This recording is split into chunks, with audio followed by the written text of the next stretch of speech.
Flower arrangements are one of my favorite things to use when decorating. They add so much life and color and energy to a room. And I mean, just look at them. They're beautiful. They add that perfect finishing touch.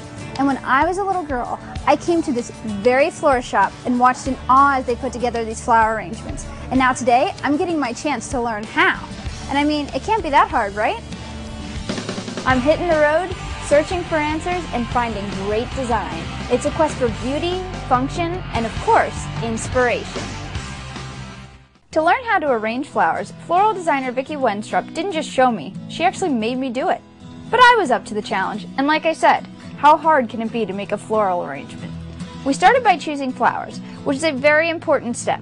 The best flower arrangements start with a good combination of flowers, so Vicki suggested to look at textures first. Textures add depth and interest to your bouquet. Really?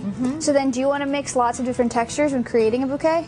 That's what I personally like to do. I mean, you can do just all one type of flower, but if you do lots of different types, you'll get all that interest with the depth and just the focal interest. And it'll give it more character? Right. Select a variety of textures and heights for your flower arrangement to make it interesting. And don't forget about color. When you pick out colors, you can really pick out any colors? Any colors will work.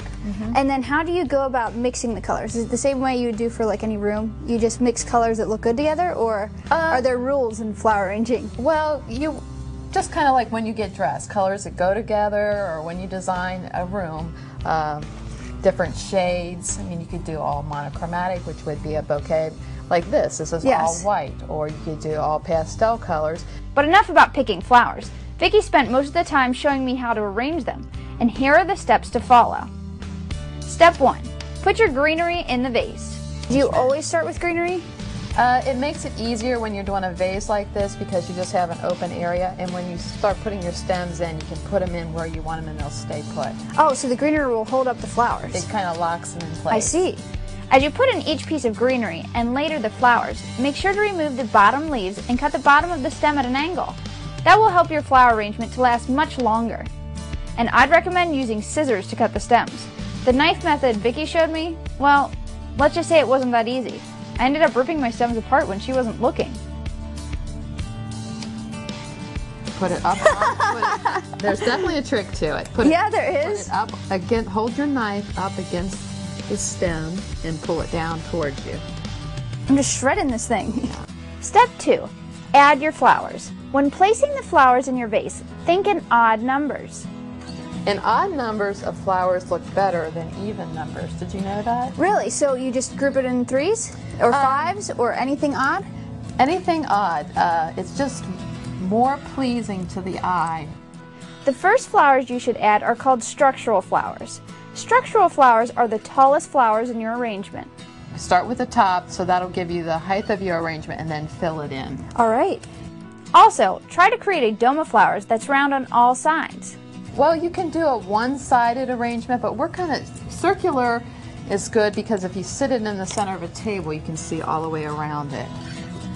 And then also, too, if you would sit it on a table that has a mirror behind it, then you've got color all the way around. Step 3. Add filler flowers. Filler flowers are shorter and fit beautifully into the empty spaces of your flower arrangement. Is it important to get a filler flower when you're doing arrangements? You don't always have to, but it just adds a little bit more interest and kind of completes the look. When placing the filler flowers in your arrangement, make sure to balance all sides. You want the flowers to be evenly distributed throughout the arrangement. And don't worry about height. Years ago, the tradition was, the rule of thumb was 1.5 times the height of the container. But they don't go by that anymore. It's just what's pleasing to the eye. Whatever you like, basically. Whatever you like is the general rule. Step 4. Use a few spilling fillers. Spilling fillers are flowers or greenery that droop down away from the arrangement. And we're just going to put this in the bottom, around the bottom of the arrangement, and see how beautiful it just kind of hangs over the vase there. The fillers add the finishing touch that pulls the entire flower arrangement together. Step 5. Take your flowers out of the vase and refill the vase with clean water and floral food. As you see when we're designing, we've got a lot of little floaty things here that fell down into the water. Oh, and that way it'll clean it up. Freshening up the water will make your flowers last longer, and after all that work, you'll want them to last as long as possible. Trust me, Flower arranging isn't as easy as you would think, but with these tips, you'll be able to make beautiful floral arrangements in no time.